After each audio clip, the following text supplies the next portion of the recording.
This is the other type of rig that we use. It's called a rotary or helicopter rig. Essentially, it's attached to the line in the same way as the safety clip rig, but it works completely differently. You've got your heat welded loop here at this end, and again you attach it by passing the loop in your main line through here, and then the end of the leader through the loop in the main line and pulling it tight. But as you move down the rotary rig, you'll see at the bottom end it's very, very different. So after attaching it to your main line, your next task is to put on your hook link and your lead. And I've got one set up here, which is a nice illustration. The hook link is tied on to a ring swivel here, located down at the business end. Come back to that in a moment. At the end of the leader, there's a clip.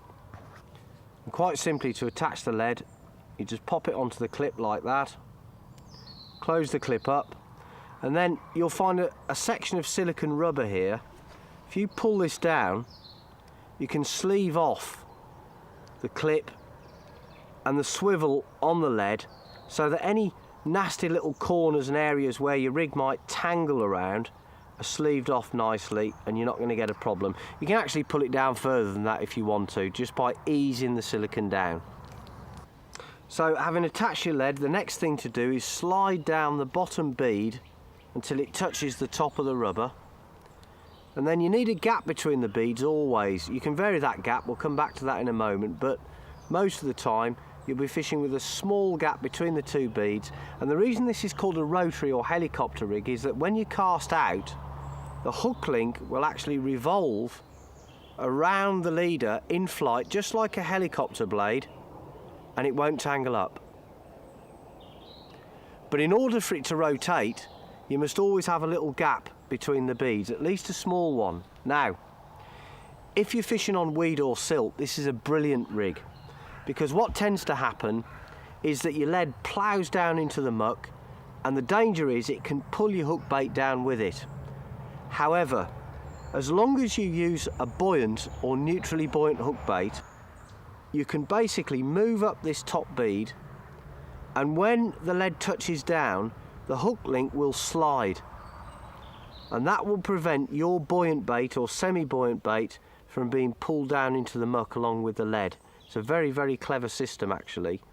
The gap between the two beads should be dictated by the depth of the weed or the silt. You can vary it however much you want, up to a limit of about 6 to 7 inches. Very, very good rig in weed or silt. The whole system is very clever actually, because let's just imagine again that you've cracked off. How safe is the rig? Well, it's very safe actually, because under moderate pressure the top bead will pull up, it'll slide all the way up and over the loop, and the swivel will follow it. So the whole thing will completely come off the leader, and you're not going to tether a carp up. So it's very carp safe, very tangle free, and very, very effective. So I've shown you the two types of leaders. Personally, I prefer the safety clip type when I'm PVA bag fishing, because the weight of the bag will sometimes pull the top bead up on the rotary rig when I don't want it to. It's just the weight of it. There's no real way around that other than by making the carp rig unsafe. So I prefer to use safety clips for bag fishing, and the helicopter version when I'm not using bags, and especially if I'm fishing in weed and silt. Now, both leaders are available in different sink rates. You've got the clear hover version, a fast sink, and a super fast sink, which is heavily impregnated with tungsten.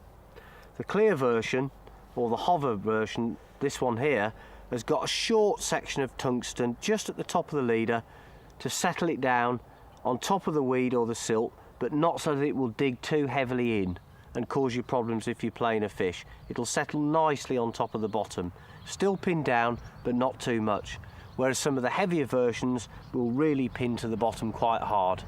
The idea being, just to recap, it stops you getting tangles, it doesn't damage the fish, and the beauty of it is that if you use a weighted leader system like this, it will pin down the line behind the lead and the fish won't swim into it and spook out of the area. So altogether, I think it's the perfect lead attachment system.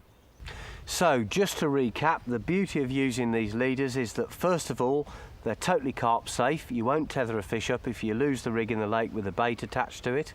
Secondly, they prevent tangles. And thirdly, to varying degrees, they pin down to the bottom and they prevent the fish from swimming into the line when they're feeding around your bait and spooking out the area. I think they're absolutely perfect and they're dead easy to use.